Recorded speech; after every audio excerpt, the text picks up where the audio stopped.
What up, YouTube? I am your host, Mediocre Tutorials and Reviews, back in here with yet one more video.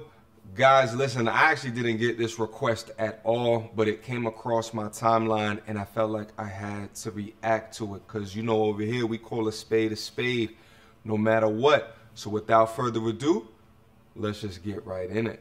Let me see. See what she got.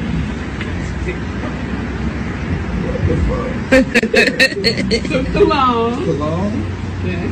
That's okay. Jimmy chose. I bought your rental property. Hey! What about this fucking house for rental property? Now that's a real boss chick right there. This shit up. That's a real boss chick right there. Okay. Oh, okay. I like that. I like that. Dog, I want like a Rolex, a chain. What I tell you? Fuck your rental property. You got it home, nigga. Where's this at? Read it out. Just on the east side. Oh, Dex, it's on Dex. All right, so guys, in case you just didn't understand, let me just go through what just happened, what you just saw. So it was the brother's birthday, and then the sister was giving him, which appears to be his girlfriend, was giving him or gifting him a rental property. Gifting him a rental property, and one of the things that he says is that I wanted a Rolex or something like that. And one of the interesting things that I feel like a lot of people are not talking about is then the black woman goes to the camera, see, I told you. And there's a couple of things to break down here.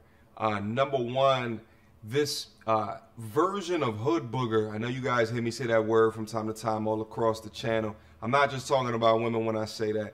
I'm talking about our fellas as well. There has to be a system of accountability irrespective of the gender.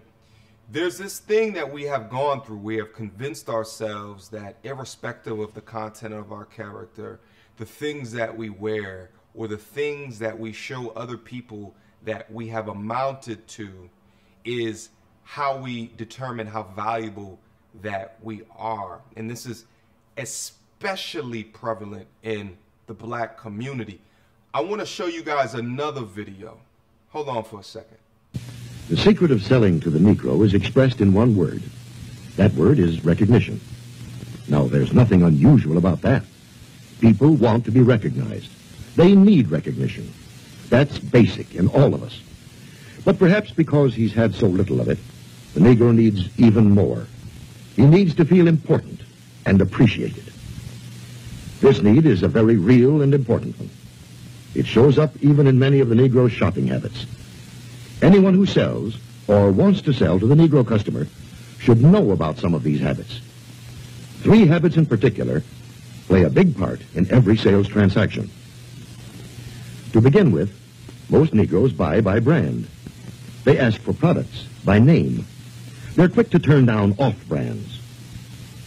Buying by brand, that's the first important Negro buying habit. Now for the second. The Negro buys good quality merchandise. Symbols of quality and prestige are very important to the Negro customer. This woman, for example, is buying fine crystalware. But she is also buying the admiration and approval of her friends and relatives. Listen to her thoughts. My, isn't it beautiful? I can hardly wait to show it to Sally and Joan. It's a well-known fact that many Negro customers are influenced by the opinions of others. What their friends may think of a certain item often decides whether or not the sale is made. So remember, the Negro buys quality merchandise. That's the second important point. This video was dated a little under 70 years ago. Under 70 years ago, and you still see components of it even today. What's interesting is that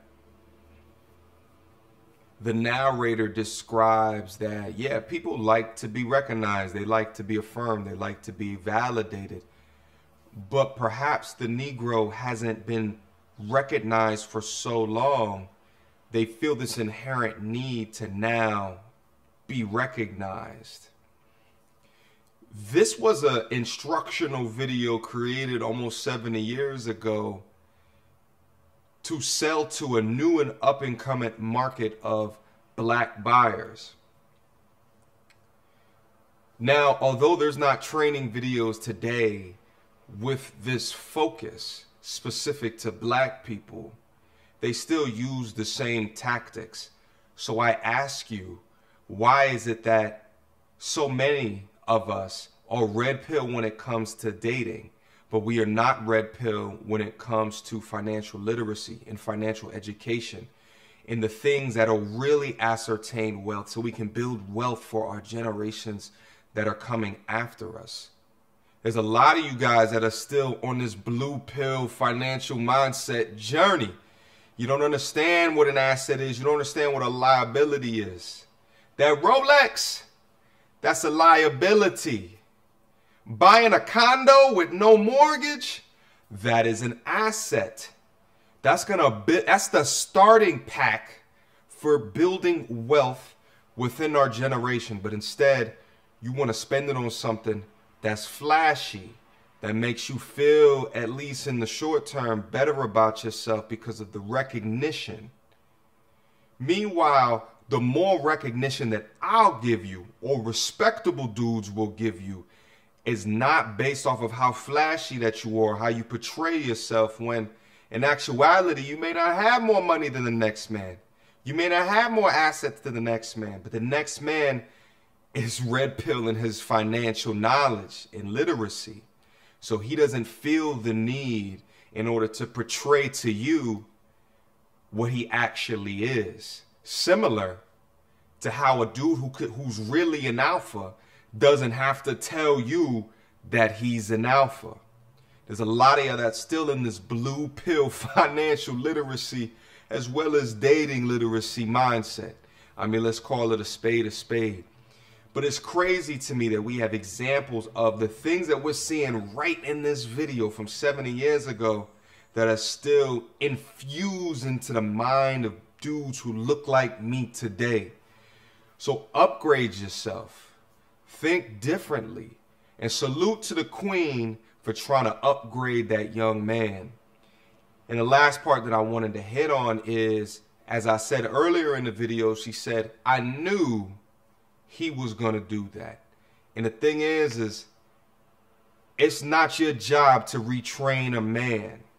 He's got to find mentorship outside of you in order to really upgrade who he is as a person. But I think that it's safe to say your mindset is a little bit more mature than what his is right now. I'm going to call a spade a spade. We all have to take accountability for our actions. Hopefully, of my dudes that subscribe to this channel don't believe in the type of mindset that that young man was purporting. If you know someone that's in your general vicinity that believes in this type of mindset, send them my video. Try to give them a new way of thinking about the mindset that was created years ago that is still infused into his mindset today. All right? That's my video. Questions, comments, concerns. Y'all already know what to do. Mediocre tutorials and reviews at gmail.com. Hit me up. Peace!